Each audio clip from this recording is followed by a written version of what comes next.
ಬಂಧುಗಳೇ ನಮಸ್ಕಾರ, ಹೇಗಿದ್ರೆ ನೀವೆಲ್ಲರೂ? ನಾನು ಸುಬ್ರಹ್ಮಣ್ಯ ಎಸ್ ಹಂಡಿಗೆ. ಬಂಧುಗಳೇ, ಪ್ರಮುಖ ಪ್ರಕರಣವೊಂದಕ್ಕೆ ಸಂಬಂಧಪಟ್ಟ ಹಾಗೆ, ಅಂದ್ರೆ ದೇಶಾದ್ಯಂತ ಸಂಚಲನವನ್ನು ಮೂಡಿಸಿದಂತ ಕೇಸ್ಗೆ ಸಂಬಂಧಪಟ್ಟ ಹಾಗೆ ಇವತ್ತು ಮಹತ್ವದ ತೀರ್ಪು ಪ್ರಕಟ ಆಗಿದೆ. ಏನಿದು ಪ್ರಕರಣ, ಆ ಡೀಟೇಲ್ ಅನ್ನು ಗಮನಿಸ್ತಾ ಹೋಗೋಣ. ಬಂಧುಗಳೇ, ಈ ಪ್ರಕರಣ ಈ ಪರಿಯಾಗಿ ಸಂಚಲನವನ್ನು ಮೂಡಿಸೋದಿಕ್ಕೆ ಕಾರಣ, ಓರ್ವ ಜನಪ್ರಿಯ ನಟಿಯನ್ನ ಕಿಡ್ನಾಪ್ ಮಾಡಿ ಆಕೆಯ ಕಾರಿನಲ್ಲಿಯೇ ಆ ನಟಿಯನ್ನ ಸಾಮೂಹಿಕವಾಗಿ ಬಳಸಿಕೊಂಡು ಆ ಸಂದರ್ಭವನ್ನ ವಿಡಿಯೋ ಮಾಡಿಟ್ಟುಕೊಳ್ಳಲಾಗಿತ್ತು. ಇಂಥದ್ದೊಂದು ಆರೋಪ ಕೇಳಿ ಬಂದಿತ್ತು. ಈ ಆರೋಪ ಯಾರ ವಿರುದ್ಧ ಕೇಳಿ ಬಂದಿತ್ತು ಅಂದ್ರೆ, ಜನಪ್ರಿಯ ನಟನ ವಿರುದ್ಧ. ಮಲಯಾಳಂ ಸಿನಿಮಾ ಇಂಡಸ್ಟ್ರಿಯಲ್ಲಿ ತುಂಬಾ ಪ್ರಭಾವವನ್ನು ಹೊಂದಿದ್ದಂತಹ, ತನ್ನದೇ ಆದಂತಹ ಇನ್ಫ್ಲೂಯೆನ್ಸ್ ಬೆಳೆಸಿಕೊಂಡಿದ್ದಂತಹ ಜನಪ್ರಿಯ ನಟ. ಆ ಸಂದರ್ಭದಲ್ಲಿ ಮೋಹನ್ ಲಾಲ್, ಮಮ್ಮುಟ್ಟಿ ಬಿಟ್ರೆ ಈ ನಟನೆ ಎನ್ನುವಷ್ಟರ ಮಟ್ಟಿಗೆ ಜನಪ್ರಿಯತೆಯನ್ನು ಹೊಂದಿದ್ರು ದಿಲೀಪ್ ನಟ.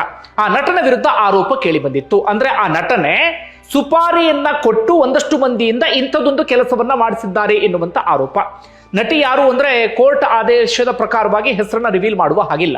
ನಟಿ ಅತ್ಯಾಚಾರ ಸಂತ್ರಸ್ತೆ ಆಗಿರುವ ಕಾರಣಕ್ಕಾಗಿ ಹೆಸರನ್ನ ರಿವೀಲ್ ಮಾಡದಂತೆ ಕೋರ್ಟ್ ಸೂಚನೆಯನ್ನು ಕೊಟ್ಟಿದೆ. ಆದರೆ ಮಾಧ್ಯಮಗಳಲ್ಲಿ ಆ ನಟಿಯ ಹೆಸರು ಪ್ರಸಾರ ಆಗಿತ್ತು. ಸ್ವತಃ ನಟಿನೇ ಬೇರೆ ಬೇರೆ ಮಾಧ್ಯಮಗಳಲ್ಲಿ ಮಾತನಾಡಿದ್ರು. ತಮ್ಮ ಸೋಷಿಯಲ್ ಮೀಡಿಯಾ ಪೇಜ್ನಲ್ಲೂ ಕೂಡ ತಮಗಾದಂಥ ಸಂಕಟ, ನೋವು ಎಲ್ಲವನ್ನೂ ಕೂಡ ಹಂಚಿಕೊಂಡಿದ್ರು. ಆದರೆ ಅದಾದ ಬಳಿಕ ಹೈಕೋರ್ಟ್ ಹೇಳಿತ್ತು, ಆ ನಟಿಯ ಹೆಸರನ್ನ ಮತ್ತೆ ಮತ್ತೆ ಮಾಧ್ಯಮಗಳಲ್ಲಿ ಬಳಸಬೇಡಿ, ಈ ಮೂಲಕ ನಟಿಯ ಘನತೆಗೆ ಧಕ್ಕೆಯನ್ನು ತರಬೇಡಿ ಅಂತ ಹೇಳಿ. ಆ ನಟಿ ಯಾರು ಅಂದ್ರೆ ಬಹಳ ಜನಪ್ರಿಯ ನಟಿ, ನಿಮ್ಮೆಲ್ಲರಿಗೂ ಕೂಡ ಬಹಳ ಚೆನ್ನಾಗಿ ಗೊತ್ತಿರುತ್ತಾರೆ. ಮಲಯಾಳಮ್ಮು, ತಮಿಳು, ತೆಲುಗು, ಕನ್ನಡದಲ್ಲಂತೂ ನಮಗೆ ಎಷ್ಟೋ ಸಂದರ್ಭದಲ್ಲಿ ಇವರು ಕನ್ನಡದವರೇನೋ ಅಂತ ಅನಿಸ್ಬಿಟ್ಟಿತ್ತು. ಅಷ್ಟರ ಮಟ್ಟಿಗೆ ಕನ್ನಡ ಸಿನಿಮಾಗಳಲ್ಲಿ ಬ್ಯಾಕ್ ಟು ಬ್ಯಾಕ್ ನಟನೆಯನ್ನು ಮಾಡಿದ್ದಾರೆ. ನಟ ಪುನೀತ್ ರಾಜ್ಕುಮಾರ್ ಜೊತೆಗೆ, ಸುದೀಪ್ ಅವ್ರ ಜೊತೆಗೆ, ಶಿವರಾಜ್ ಕುಮಾರ್ ಅವ್ರ ಜೊತೆಗೆ ಸೂಪರ್ ಹಿಟ್ ಸಿನಿಮಾಗಳಲ್ಲಿ ಕಾಣಿಸ್ಕೊಂಡಿದ್ದಂತ ನಟಿ. ಅಂತಹ ನಟಿಯ ಮೇಲೆ ಇಂಥದೊಂದು ಕೃತ್ಯ ನಡೆದಂತ ಕಾರಣಕ್ಕಾಗಿ ಬಹಳ ದೊಡ್ಡ ಮಟ್ಟಿಗೆ ಸಂಚಲನವನ್ನು ಮೂಡಿಸಿತ್ತು. ಇವತ್ತಿನ ತೀರ್ಪು ಏನಪ್ಪಾ ಅಂದ್ರೆ, ಯಾರ ವಿರುದ್ಧ ಆರೋಪ ಕೇಳಿ ಬಂದಿತ್ತೋ ದಿಲೀಪ್ ಎನ್ನುವಂತ ನಟ, ಆ ನಟ ಈ ಪ್ರಕರಣದಿಂದ ಸಾಕ್ಷ್ಯಾಧಾರಗಳ ಕೊರತೆಯ ಕಾರಣಕ್ಕಾಗಿ ಖುಲಾಸೆಗೊಂಡಿದ್ದಾರೆ. ಆದರೆ ಆ ಪ್ರಕರಣದಲ್ಲಿ ನೇರವಾಗಿ ಭಾಗಿಯಾದಂತ 6 ಮಂದಿ ಅಪರಾಧಿಗಳು ಅಂತ ಹೇಳಿ ಕೋರ್ಟ್ ತೀರ್ಪನ್ನ ಕೊಟ್ಟಿದೆ. ಆದ್ರೆ ಆ 6 ಮಂದಿಗೆ ಎಷ್ಟು ಶಿಕ್ಷೆ ಆಗಬೇಕಿತ್ತು ಅಥವಾ ಶಿಕ್ಷೆ ಈಗ ಪ್ರಕಟ ಆಗಿದೆಯಲ್ಲೋ, ಅದೇ ರೀತಿಯಲ್ಲಿ ನಟ ದಿಲೀಪ್ಗೂ ಕೂಡ ಶಿಕ್ಷೆ ಆಗಬೇಕು ಎನ್ನುವಂತ ಆಗ್ರಹ, ಒತ್ತಡ, ಒತ್ತಾಯ ಸಾಕಷ್ಟು ಮಂದಿಯಿಂದ ಕೇಳಿ ಬಂದಿತ್ತು. ಯಾಕಂದ್ರೆ ನಟ ದಿಲೀಪ್ ಸೂತ್ರಧಾರ, ಅವರೆಲ್ಲರೂ ಕೂಡ ಪಾತ್ರಧಾರಿಗಳು ಎನ್ನುವ ರೀತಿಯಲ್ಲಿ ಒಂದಷ್ಟು ಚರ್ಚೆ ಆಗಿತ್ತು. ಆದ್ರೆ ಕೋರ್ಟ್ ಇವತ್ತು ಈ ರೀತಿಯಾಗಿ ತೀರ್ಪನ್ನ ಕೊಟ್ಟಿದೆ. ಏನು ಪ್ರಕರಣ ಅನ್ನೋದನ್ನ ಹೇಳ್ತಾ ಹೋಗ್ತೀನಿ. ಆಗ ಈ ಪ್ರಕರಣದ ತೀವ್ರತೆ ಅಥವಾ ಗಂಭೀರತೆ ಎಲ್ಲವೂ ಕೂಡ ನಮ್ಗೆ ಅರ್ಥ ಆಗುತ್ತೆ. ದಿಲೀಪ್ ವಿರುದ್ಧ ಯಾಕೆ ಆರೋಪ ಕೇಳಿ ಬಂತು ಅಂದ್ರೆ, ನಟ ದಿಲೀಪ್ ಓರ್ವ ಪ್ರಖ್ಯಾತ ನಟಿಯನ್ನ ಮದುವೆ ಆಗಿದ್ರು, ಬಹಳ ಫೇಮಸ್ ಇರುವಂತಹ ನಟಿ. ಮದುವೆ ನಂತರ ಮತ್ತೋರ್ವ ನಟಿಯ ಜೊತೆಗೆ ಅವರು ಸಂಬಂಧವನ್ನ ಇಟ್ಕೊಂಡಿದ್ರು ಎನ್ನುವಂತ ಆರೋಪ ಕೇಳಿ ಬಂದಿತ್ತು. ದಿಲೀಪ್ ಪತ್ನಿ ಇದ್ರಲ್ಲ, ಆ ಪತ್ನಿಗೆ ಈ ಸಂತ್ರಸ್ತ ನಟಿ ಬಹಳ ಆತ್ಮೀಯವಾದಂತ ಗೆಳತಿ. ಈ ಸಂತ್ರಸ್ತ ನಟಿಗೆ ದಿಲೀಪ್ ಬೇರೆ ನಟಿಯ ಜೊತೆಗೆ ಸಂಬಂಧ ಇಟ್ಕೊಂಡಿದ್ದಾರೆ ಎನ್ನುವಂತ ವಿಚಾರ ಗೊತ್ತಾಗ್ತಿದ್ದ ಹಾಗೆ, ನನ್ನ ಗೆಳತಿಯ ಬದುಕು ಹಾಳಾಗುತ್ತೆ ಎನ್ನುವ ಕಾರಣಕ್ಕಾಗಿ ಅವರಿಗೆ ಈ ವಿಚಾರವನ್ನು ತಿಳಿಸಿದ್ದಾರೆ. ನೋಡಿ, ನಿನ್ನ ಗಂಡ ಯಾರೋ ಬೇರೆಯವ್ರ ಜೊತೆ ಓಡಾಡ್ತಾ ಇದ್ದಾರೆ ಅಥವಾ ಸಂಬಂಧವನ್ನು ಇಟ್ಕೊಂಡಿದ್ದಾರೆ ಅಂತ ಹೇಳಿ. ಈ ವಿಚಾರ ದಿಲೀಪ್ಗೆ ಗೊತ್ತಾಗುತ್ತೆ. ಅಂದ್ರೆ ನಮ್ಮ ವಿಚಾರವನ್ನ ಈ ಸಂತ್ರಸ್ತ ನಟಿ ನನ್ನ ಹೆಂಡತಿಗೆ ಹೇಳಿದ್ದಾರೆ ಅಂತ ಹೇಳಿ, ಜೊತೆಗೆ ಅವ್ರ ಸಂಸಾರದಲ್ಲೂ ಕೂಡ ಅಲ್ಲೋಲ ಕಲ್ಲೋಲ ಆಗುತ್ತೆ, ನಾನಾ ರೀತಿಯಲ್ಲಿ ಒಂದಷ್ಟು ಸಮಸ್ಯೆ ಎಲ್ಲವೂ ಕೂಡ ಸೃಷ್ಟಿಯಾಗುತ್ತೆ. ಹೀಗಾಗಿ ದಿಲೀಪ್ ಅವತ್ತಿನಿಂದಲೂ ಕೂಡ ಸೇಡು ತೀರಿಸಿಕೊಳ್ಳೋದಿಕ್ಕೆ ಕಾಯ್ತಾ ಇದ್ರಂತೆ ಈ ಸಂತ್ರಸ್ತ ನಟಿಯ ವಿರುದ್ಧವಾಗಿ. ಇದು ದಿಲೀಪ್ ವಿರುದ್ಧ ಕೇಳಿ ಬಂದಂತ ಆರೋಪ. ಅದಾದ ನಂತರ ಘಟನೆ ಏನು ಅಂತ ಗಮನಿಸ್ತಾ ಹೋಗೋದಾದ್ರೆ, ಫೆಬ್ರವರಿ 17ನೇ ತಾರೀಕು 2017ರ ಸಂದರ್ಭ, ರಾತ್ರಿಯಾಗಿತ್ತು. ನಟಿ ತಮ್ಮ ಶೂಟಿಂಗ್ ಅನ್ನು ಮುಗಿಸಿ ತಮ್ಮ ಕಾರ್ನಲ್ಲೇ ಬರ್ತಾ ಇದ್ರು. ಇವ್ರು ಏನು ಮಾಡಿದ್ರು ಅಂದ್ರೆ, ಮೊದಲೇ ಆ ಕಾರ್ ಡ್ರೈವರ್ನ ಬುಕ್ ಮಾಡ್ಕೊಂಡು ಬಿಟ್ಟಿದ್ರು, ಆತನಿಗೆ ದುಡ್ಡನ್ನು ಕೊಟ್ಟು. ಹೀಗಾಗಿ ನಟಿ ಯಾವ ಸಂದರ್ಭದಲ್ಲಿ ಹೊರಡ್ತಾರೆ, ಯಾವಾಗ ಎಲ್ಲಿಗೆ ಬರ್ತಾರೆ ಎಲ್ಲವನ್ನು ಕೂಡ ಮಾಹಿತಿ ಪಡ್ಕೊಳ್ತಾ ಇದ್ರು. ಅಂತಿಮವಾಗಿ ಒಂದು ನಿರ್ಜನ ಪ್ರದೇಶಕ್ಕೆ ಆ ಡ್ರೈವರ್ ಕಾರನ್ನು ತಗೊಂಡು ಬರ್ತಾನೆ. ರಾತ್ರಿ ಆದ ಕಾರಣಕ್ಕಾಗಿ ಸುತ್ತಮುತ್ತ ಯಾರು ಕೂಡ ಓಡಾಡ್ತಾ ಇರೋದಿಲ್ಲ. ಮೊದಲೇ ಆ ಗ್ಯಾಂಗ್ ಬಂದಲ್ಲಿ ಕಾಯ್ತಾ ಇರುತ್ತೆ. A1 ಆರೋಪಿ ಪಲ್ಸರ್ ಸುನಿ ಅಂತೇಳಿ ಆತನ ಹೆಸರು. ಆತ ನಟ ದಿಲೀಪ್ ಕಟ್ಟ ಅಭಿಮಾನಿ, ಜೊತೆಗೆ ರೌಡಿ ಶೀಟರ್ ಕೂಡ ಆಗಿರ್ತಾನೆ. ಆತರ ಒಂದು ಗ್ಯಾಂಗ್ ಕಾಯ್ತಾ ಇರುತ್ತೆ. ಒಂದು 5-6 ಜನ ಇರ್ತಾರೆ ಆ ಗ್ಯಾಂಗ್ನಲ್ಲಿ. ನಟಿಯ ಕಾರ್ ಬರ್ತಾ ಇದ್ದ ಹಾಗೆ ಡ್ರೈವರ್ ಕೂಡ ಆ ಗ್ಯಾಂಗ್ಗೆ ಸಹಕಾರವನ್ನು ಕೊಡ್ತಾ ಇದ್ದ ಕಾರಣಕ್ಕಾಗಿ ಆ ಡ್ರೈವರ್ ಆ ಗ್ಯಾಂಗ್ ಎದುರಾಗ್ತಿದ್ದ ಹಾಗೆ ನಿಲ್ಲಿಸ್ಬಿಡ್ತಾನೆ. ನಿಲ್ಲಿಸ್ತಾ ಇದ್ದ ಹಾಗೆ ಅವರೆಲ್ಲರೂ ಕೂಡ ಕಾರ್ನ ಒಳಗಡೆ ಹತ್ಕೊಂಡು ಬಿಡ್ತಾರೆ. ಹತ್ತಿಕೊಂಡಾದ ಬಳಿಕ ನಡೆದಂತ ಘಟನೆ ಇದೆಯಲ್ಲ, ಅದನ್ನ ವಿವರಿಸೋದು, ಕೇಳೋದು ಎಲ್ಲವೂ ಕೂಡ ಬಹಳ ಕಷ್ಟ ಆಗ್ಬಿಡುತ್ತೆ. ಒಬ್ಬರಾದ ಬಳಿಕ ಒಬ್ಬರು ಆ ನಟಿಯನ್ನ ಬಳಸಿಕೊಳ್ತಾರೆ.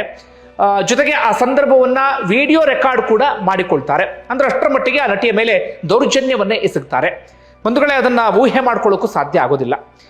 ಹೆಣ್ಮಕ್ಳು ಹೇಗೆ ಅಂದ್ರೆ, ಯಾರೊಬ್ಬ ಅಪರಿಚಿತ ಆಕೆಯ ಅನುಮತಿ ಇಲ್ಲದೆ ಕೈಯನ್ನ ಟಚ್ ಮಾಡಿದ್ರು ಕೂಡ ಹೆಣ್ಣು ಮಕ್ಕಳಿಗೆ ಅದನ್ನ ಸಹಿಸ್ಕೊಳ್ಳೋಕೆ ಸಾಧ್ಯ ಆಗೋದಿಲ್ಲ. ತುಂಬಾ ಹಿಂಸೆಯನ್ನ ಅನುಭವಿಸ್ತಾರೆ. ಅಂಥದ್ರಲ್ಲಿ ಇವ್ರು ಯಾರು, ಏನು, ಎತ್ತ ಅಂತ ಗೊತ್ತಿಲ್ಲ, ಅಪರಿಚಿತರು ಆ ನಟಿಯ ಅನುಮತಿ ಇಲ್ಲದೆ ಆ ನಟಿಯ ಮೇಲೆ ಮೃಗಗಳಂತೆ, ರಾಕ್ಷಸರಂತೆ ಎರಗಿದ್ದು ಮಾತ್ರವಲ್ಲದೆ ಆ ಸಂದರ್ಭವನ್ನ ವಿಡಿಯೋ ಕೂಡ ರೆಕಾರ್ಡ್ ಮಾಡಿಟ್ಟುಕೊಂಡಾಗ ಆ ನಟಿಯ ಪರಿಸ್ಥಿತಿ ಹೇಗಾಗ್ಬೇಡ. ಮಾನಸಿಕವಾಗಿ ದೈಹಿಕವಾಗಿ ಜರ್ಜರಿತರಾಗಿದ್ರು, ಕುಗ್ಗಿ ಹೋಗಿಬಿಟ್ಟಿದ್ರು.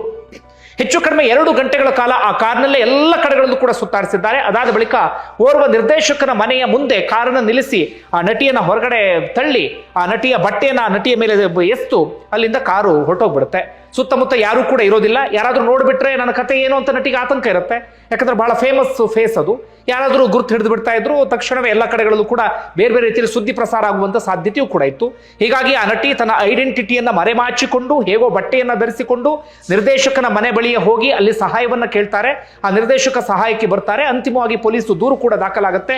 ನಟಿಯ ಡ್ರೈವರೇ ಕೃತ್ಯದಲ್ಲಿ ಭಾಗಿಯಾದಂತ ಕಾರಣಕ್ಕಾಗಿ ಪೊಲೀಸರಿಗೆ ಯಾರು ಏನು ಎತ್ತಂತ ಪತ್ತೆ ಹಚ್ಚೋದೇನು ಕಷ್ಟ ಆಗಲಿಲ್ಲ. ಆ ನಟಿಯ ಡ್ರೈವರನ್ನ ಅರೆಸ್ಟ್ ಮಾಡ್ತಾರೆ. ಆತನ ಹೇಳಿಕೆ ಆಧಾರದ ಮೇಲೆ A1 ಆರೋಪಿಯಾಗಿದ್ದಂತ ಪಲ್ಸರ್ ಸುನಿಲ್ ಅನ್ನ ಅರೆಸ್ಟ್ ಮಾಡಲಾಗುತ್ತೆ. ಆತ ಬಾಯ್ ಬಿಡ್ತಾನೆ, ನಾವು ಸುಪಾರಿ ತಗೊಂಡು ಈ ಕೃತ್ಯವನ್ನ ಎಸಗಿದ್ವಿ ಅಂತೇಳಿ, ಸುಪಾರಿ ಕೊಟ್ಟು ದಿಲೀಪೇ ಅಂತೇಳಿ ಹೇಳ್ತಾನೆ. ಆತನ ಹೇಳಿಕೆ ಆಧಾರದ ಮೇಲೆ ನಟನನ್ನ ಅರೆಸ್ಟ್ ಮಾಡುವಂತ ಸ್ಥಿತಿಯಲ್ಲಿ ಪೊಲೀಸರು ಇರಲಿಲ್ಲ. ಕಾರಣ ನಟ ಬಹಳ ಪ್ರಖ್ಯಾತ ನಟ, ಅಷ್ಟೇ ಇನ್ಫ್ಲೂಯೆನ್ಸ್ ಇದ್ದಂತಹ ನಟ. ಆ ಕಾಲದಲ್ಲಿ ಕೇರಳದಲ್ಲಿ ವಿಪರೀತ ಜನಪ್ರಿಯತೆ ಇತ್ತು ನಟ ದಿಲೀಪ್ಗೆ. ಅದಾದ ಬಳಿಕ ಏನಾಗ್ಬಿಡುತ್ತೆ, ಈ ಪಲ್ಸರ್ ಸುನಿ ಏನ್ ಮಾಡ್ತಾನೆ, ದಿಲೀಪ್ನ ಸಂಪರ್ಕಿಸೋದಕ್ಕೆ ಸಾಧ್ಯ ಆಗದೇ ಇದ್ದಾಗ ದಿಲೀಪ್ ಅಡ್ರೆಸ್ಗೆ ಜೈಲಿನಿಂದಲೇ ಒಂದು ಪತ್ರವನ್ನ ಬರೆದು ಬಿಡ್ತಾನೆ ಆತ. ನನಗೆ ಇಂತಿಷ್ಟು ಅಮೌಂಟ್ ಬರೋದು ಬಾಕಿ ಇದೆಯಲ್ಲ, ನನ್ನ ಕುಟುಂಬಸ್ಥರಿಗೆ ಕಳಿಸ್ಕೊಡಿ ಎನ್ನುವಂತ ರೀತಿಯಲ್ಲಿ. ಅದು ಹೇಗೋ ಬಂದ ಆ ಪತ್ರ ಹೊರಗಡೆ ಲೀಕ್ ಆಗಿಬಿಡುತ್ತೆ. ಆಗ ದಿಲೀಪ್ ಪಾತ್ರಕ್ಕೆ ಸಂಬಂಧಪಟ್ಟ ಒಂದಷ್ಟು ಪ್ರಮುಖ ಸಾಕ್ಷ್ಯಾಧಾರಗಳು ಸಿಕ್ಕಂತ ರೀತಿಯಲ್ಲಿ ಆಗುತ್ತೆ. ಜೊತೆಗೆ ಸಂತ್ರಸ್ತ ನಟಿ ಕೂಡ ಹೇಳ್ತಾರೆ, ಆತನೇ ಇಂಥದ್ದೊಂದು ಕೃತ್ಯವನ್ನ ಮಾಡಿಸಿದ್ದು, ನನ್ನ ಮೇಲೆ ದ್ವೇಷ ಇತ್ತು, ಸೇಡಿತ್ತು ಎನ್ನುವಂತ ರೀತಿಯಲ್ಲಿ. ಅಂತಿಮವಾಗಿ ಪೊಲೀಸರು ದಿಲೀಪ್ನನ್ನ ಅರೆಸ್ಟ್ ಮಾಡ್ತಾರೆ. ಆಗ ಮಲಯಾಳಂ ಸಿನಿಮಾ ಇಂಡಸ್ಟ್ರಿಯಲ್ಲಿ ಸಂಚಲನವೇ ಮೂಡಿಬಿಡುತ್ತೆ. ಒಂದಷ್ಟು ಮಂದಿ ನಟಿ ಭಾವನಾ ಪರವಾಗಿ ನಿಂತ್ಕೊಂಡ್ರೆ, ಬಹಳ ದೊಡ್ಡ ಸಂಖ್ಯೆಯಲ್ಲಿ ದಿಲೀಪ್ ಪರವಾಗಿ ನಟ, ನಟಿಯರು, ಪೊಲಿಟಿಷಿಯನ್ಸ್, ಪ್ರಭಾವಿ ವ್ಯಕ್ತಿಗಳು ಅವರೆಲ್ಲರೂ ಕೂಡ ದಿಲೀಪ್ ಪರವಾಗಿ ನಿಂತ್ಕೊಳ್ತಾರೆ. ಒಂದಷ್ಟು ಮಂದಿ ಭಾವನಾ ಪರವಾಗಿಯೂ ಕೂಡ ನಿಂತ್ಕೊಳ್ತಾರೆ. ಒಂದಷ್ಟು ದಿನಗಳ ಕಾಲ ಜೈಲಿನಲ್ಲಿ ಇದ್ದಂತ ದಿಲೀಪ್ ಜಾಮೀನಿನ ಮೇಲೆ ಹೊರಗಡೆ ಬರ್ತಾರೆ. ಪ್ರಕರಣಕ್ಕೆ ಸಂಬಂಧಪಟ್ಟಾಗ ಸಾಕಷ್ಟು ಬೆಳವಣಿಗೆ ಆಗ್ತಾ ಇರುತ್ತೆ. ಆರಂಭದಲ್ಲಿ ಆ ನಟಿಯ ಗೆಳತಿಯರು ನಟಿಯ ಜೊತೆಗೆ ಇರ್ತಾರೆ, ನಟಿಯ ಪರವಾಗಿಯೇ ಇರ್ತಾರೆ, ನಟಿಯ ಪರವಾಗಿಯೇ ಸಾಕ್ಷಿಯನ್ನು ಕೂಡ ಹೇಳ್ತಿರ್ತಾರೆ. ಆದ್ರೆ ಬರ್ತಾ ಬರ್ತಾ ಬರ್ತಾ ಪ್ರಕರಣವನ್ನ ವೀಕ್ ಮಾಡುವಂತ ಪ್ರಯತ್ನ ಎಲ್ಲವೂ ಕೂಡ ಆಗುತ್ತೆ. ಯಾಕಂದ್ರೆ ಆ ನಟಿಯ ಜೊತೆಗೆ ಇದ್ದಂಥವರೇ ಉಲ್ಟಾ ಹೊಡೆಯೋದಕ್ಕೆ ಶುರು ಮಾಡ್ಕೊಳ್ತಾರೆ, ಬೇರೆ ರೀತಿಯಲ್ಲಿ ಹೇಳಿಕೆಯನ್ನು ಕೊಡೋದಕ್ಕೆ ಶುರು ಮಾಡ್ಕೊಳ್ತಾರೆ. ಬೇರೆ ಬೇರೆ ಏನೇನೋ ಒಂದಷ್ಟು ಬೆಳವಣಿಗೆ ಎಲ್ಲವೂ ಕೂಡ ಹೋಗಿಬಿಡುತ್ತೆ ಪ್ರಕರಣಕ್ಕೆ ಸಂಬಂಧಪಟ್ಟ ಹಾಗೆ. ಇನ್ನೇನು ಪ್ರಕರಣ ಬಿದ್ದೇ ಹೋಯ್ತು ಎನ್ನುವ ಸಂದರ್ಭದಲ್ಲಿ 2021ರಲ್ಲಿ ಪ್ರಕರಣಕ್ಕೆ ಮತ್ತೆ ಮರುಜೀವ ಬರುತ್ತೆ. ಯಾಕೆಂದ್ರೆ ಕೊನೆಯದಾಗಿ ಕೋರ್ಟ್ನಲ್ಲಿ ತನಿಖಾಧಿಕಾರಿಗಳು ಸಾಕ್ಷಿ ಹೇಳೋದು ಬಾಕಿ ಇರುತ್ತೆ. ಅದೇ ಸಂದರ್ಭದಲ್ಲಿ ನಿರ್ದೇಶಕರೊಬ್ಬರು ಒಂದು ಆಡಿಯೋ ಕ್ಲಿಪ್ ಅನ್ನ ವೈರಲ್ ಮಾಡ್ತಾರೆ. ಆ ಆಡಿಯೋದಲ್ಲಿ ನಟ ದಿಲೀಪ್ ಮಾತನಾಡಿದಂತ ಒಂದಷ್ಟು ವಿಚಾರ ಇರುತ್ತೆ. ಅದು ತನಿಖಾಧಿಕಾರಿಗೆ ಹಲ್ಲೆ ಮಾಡಬೇಕು ಅಥವಾ ತನಿಖಾಧಿಕಾರಿ ಸಾಕ್ಷಿ ಹೇಳೋದಕ್ಕೆ ಬರದ ಹಾಗೆ ಮಾಡಬೇಕು ಎನ್ನುವ ರೀತಿಯಲ್ಲಿ ಒಂದಷ್ಟು ಕಾನ್ವರ್ಸೇಷನ್ ಎಲ್ಲವೂ ಕೂಡ ನಡೆದಿರುತ್ತೆ. ಹೀಗಾಗಿ ಪ್ರಕರಣಕ್ಕೆ ಮತ್ತೆ ಮರುಜೀವ ಬರುತ್ತೆ, ಮತ್ತೆ ಮರು ತನಿಖೆಯ ರೂಪವನ್ನು ಕೂಡ ಪಡೆದುಕೊಳ್ಳುತ್ತೆ. ಮತ್ತೆ ಎಲ್ಲ ತನಿಖೆ ಎಲ್ಲವೂ ಕೂಡ ನಡೆಯೋದಕ್ಕೆ ಆರಂಭ ಆಗುತ್ತೆ. ಸಾಕ್ಷ್ಯಾಧಾರಗಳ ವಿಚಾರಣೆ ಎಲ್ಲವೂ ಕೂಡ ಪ್ರಕರಣ ಸಂಬಂಧಪಟ್ಟ ಹಾಗೆ ನಡೆಯೋದಕ್ಕೆ ಶುರುವಾಗುತ್ತೆ. ನಟಿ ಕೂಡ ಬೇರೆ ಬೇರೆ ಕಡೆಗಳಲ್ಲಿ ಸಂಬಂಧಪಟ್ಟಾಗ ಮಾತನಾಡೋದಕ್ಕೆ ಶುರು ಮಾಡ್ಕೊಳ್ತಾರೆ. ಅದರ ನಡುವೆ ನಟ ದಿಲೀಪ್ ಕರಿಯರ್ ಅಂತೂ ಕಂಪ್ಲೀಟ್ ಡಮ್ ಎನ್ನುವ ಹಂತಕ್ಕೆ ಬಂದ್ಬಿಡುತ್ತೆ. ಆದ್ರೆ ಮಲಯಾಳಂ ಸಿನಿಮಾ ಇಂಡಸ್ಟ್ರಿ ಏನ್ ಮಾಡ್ಬಿಡುತ್ತೆ ಅಂದ್ರೆ, ನಟಿಯ ಪರವಾಗಿ ನಿಂತ್ಕೊಳ್ಬೇಕಿತ್ತು, ಆದ್ರೆ ದೊಡ್ಡ ದೊಡ್ಡ ನಟರು, ದೊಡ್ಡವರೆಲ್ಲರೂ ಕೂಡ ನಟಿಯ ವಿರುದ್ಧವಾಗಿ ಮಾತಾಡೋದಕ್ಕೆ ಶುರು ಮಾಡ್ಕೊಂಡು ಬಿಡ್ತಾರೆ. ಆಗ ನಟ ಪೃಥ್ವಿರಾಜ್ ಸುಕುಮಾರನ್ನು ಇಂಥವ್ರು ಕೆಲವರು ಮಾತ್ರ ನಟಿ ಜೊತೆ ನಿಂತ್ಕೊಂಡ್ರು ಬಿಟ್ರೆ, ಬಹುತೇಕರೆಲ್ಲರೂ ಕೂಡ ನಟಿಯ ವಿರುದ್ಧವಾಗಿ ನಿಂತ್ಕೊಂಡು ಬಿಡ್ತಾರೆ. ಒಂದು ರೀತಿಯಲ್ಲಿ ಅಘೋಷಿತವಾಗಿ ನಟಿಯನ್ನೇ ಬ್ಯಾನ್ ಮಾಡಿಬಿಡ್ತಾರೆ. ದಿಲೀಪ್ ವಿರುದ್ಧ ಆರೋಪ ಮಾಡಿದ ಕಾರಣಕ್ಕಾಗಿ ನಟಿಯನ್ನೇ ಅಘೋಷಿತವಾಗಿ ಬ್ಯಾನ್ ಮಾಡಿಬಿಡ್ತಾರೆ ಮಲಯಾಳಂ ಸಿನಿಮಾ ಇಂಡಸ್ಟ್ರಿಯಿಂದ. ಹೀಗಾಗಿ ಆ ನಟಿ ಆ ಸಂದರ್ಭದಲ್ಲಿ ಕನ್ನಡದಲ್ಲಿ ವಿಪರೀತ ಬ್ಯುಸಿ ಆಗಿದ್ರು. ಕನ್ನಡದಲ್ಲಿ ಬ್ಯಾಕ್ ಟು ಬ್ಯಾಕ್ ಸಿನಿಮಾಗಳನ್ನ ನಟಿ ಮಾಡಿದ್ರು. ಸೂಪರ್ ಹಿಟ್ ಸಾಂಗ್ಗಳೆಲ್ಲವೂ ಕೂಡ ನಟಿಯ ಮೂಲಕ ಬಂದವು ಕನ್ನಡ ಸಿನಿಮಾ ಇಂಡಸ್ಟ್ರಿಯಲ್ಲಿ. ಇಷ್ಟೆಲ್ಲ ಬೆಳವಣಿಗೆ ಆಗಿತ್ತು. ಈ ಬೆಳವಣಿಗೆ ನಡುವೆ ದಿಲೀಪ್ ಪ್ರಭಾವವನ್ನು ಬೀರೋದಕ್ಕೆ ಪ್ರಯತ್ನ ಪಡ್ತಾ ಇದ್ದಾರೆ. ದಿಲೀಪ್ ತಮ್ಮ ಹಣಬಲವನ್ನು ಬಳಸ್ತಾ ಇದ್ದಾರೆ. ಇಂತಹ ಆರೋಪಗಳೆಲ್ಲವೂ ಕೂಡ ಇತ್ತು. ಅಂತಿಮವಾಗಿ ಇದೀಗ ತೀರ್ಪು ಪ್ರಕಟ ಆಗಿದೆ. ಪ್ರಮುಖವಾಗಿ ಕೋರ್ಟ್ ಹೇಳ್ತಾ ಇದೆ ಸಾಕ್ಷ್ಯಾಧಾರಗಳ ಕೊರತೆ ಅಂತೇಳಿ. ಆ 6 ಜನರು ಈಗ ಅಪರಾಧಿಗಳು ಅಂತ ಶಿಕ್ಷೆಯನ್ನು ಪ್ರಕಟ ಆಗಿದೆ.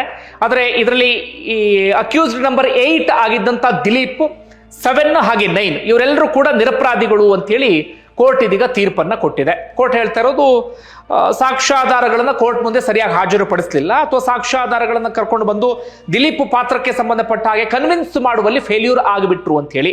ಸಮಸ್ಯೆ ಆಗಿದ್ದೇನಪ್ಪ ಅಂದ್ರೆ, ತುಂಬಾ ಜನ ಸಾಕ್ಷ್ಯಾಧಾರಗಳಿದ್ರು. ಹೆಚ್ಚು ಕಡಿಮೆ 291 ಸಾಕ್ಷಿಯನ್ನು ಮುಂದಿಟ್ಟಿದ್ರು. ಬಹಳ ದೊಡ್ಡ ಚಾರ್ಜ್ ಶೀಟ್ ಅನ್ನು ಕೂಡ ಸಲ್ಲಿಕೆ ಮಾಡಲಾಗಿತ್ತು. ಆದ್ರೆ ಆರಂಭದಲ್ಲಿ ನಟಿಯ ಪರವಾಗಿ ಸಾಕ್ಷಿಯನ್ನು ನುಡಿತಿದ್ದವರೆಲ್ಲರೂ ಕೂಡ ಉಲ್ಟಾ ಹೊಡೆದ್ಬಿಟ್ರು ಅಥವಾ ವಿರುದ್ಧವಾಗಿ ಹೇಳಿಕೆಯನ್ನು ಕೊಡೋದಕ್ಕೆ ಶುರು ಮಾಡ್ಕೊಂಡ್ಬಿಟ್ರು. ಹೀಗಾಗಿ ದಿಲೀಪ್ ಪಾತ್ರವನ್ನ ಸಾಬೀತುಪಡಿಸೋದಿಕ್ಕೆ ಸಾಧ್ಯ ಆಗಲೇ ಇಲ್ಲ. ಈಗ ನಟಿ ಹಾಗೆ ರಾಜ್ಯ ಸರ್ಕಾರ ಆ ತೀರ್ಪಿನ ವಿರುದ್ಧವಾಗಿ ಮೇಲ್ಮನವಿ ಸಲ್ಲಿಸೋದಕ್ಕೆ ಒಂದಷ್ಟು ಸಿದ್ಧತೆ ಎಲ್ಲವನ್ನು ಕೂಡ ಮಾಡ್ಕೊಳ್ತಾ ಇದ್ದಾರೆ. ಒಟ್ಟಾರೆಯಾಗಿ ಪ್ರಕರಣ ಸಂಬಂಧಪಟ್ಟ ಹಾಗೆ ಇಷ್ಟು ಬೆಳವಣಿಗೆ ಆಗಿದೆ. ವಿಪರೀತ ಸದ್ದು ಸಂಚಲನ ಮೂಡಿಸಿದಂಥ ಪ್ರಕರಣದಲ್ಲಿ ಯಾರು ಸೂತ್ರಧಾರಿಗಳು ಅಂತ ಹೇಳಲಾಗಿತ್ತೋ ಅವರೇ ಪ್ರಕರಣದಿಂದ ಇದೀಗ ನಿರಪರಾಧಿಗಳು ಅಂತ ಹೊರಗಡೆ ಬಂದಂತಾಗಿದೆ. ಈಗ ಜನರಲ್ಲೂ ಕೂಡ ಇರುವಂಥ ಪ್ರಶ್ನೆ ಏನಪ್ಪಾ ಅಂದ್ರೆ, ಆ ನಟಿ ತುಂಬಾ ಜನಪ್ರಿಯ ನಟಿ. ಯಾರೋ 4 ಜನ ಆ ನಟಿಯನ್ನ ಅಡ್ಡ ಹಾಕಿ ಕಾರ್ ಒಳಗಡೆ ಹತ್ಕೊಂಡು ಆ ನಟಿಯನ್ನ ತಮ್ಮ ಬೇಕಾದ ರೀತಿಯಲ್ಲಿ ಬಳಸ್ಕೊಂಡು ವಿಡಿಯೋ ಮಾಡ್ಕೊಂಡು ಹೋಗೋದಕ್ಕೆ ಸಾಧ್ಯವೇ ಇಲ್ಲ.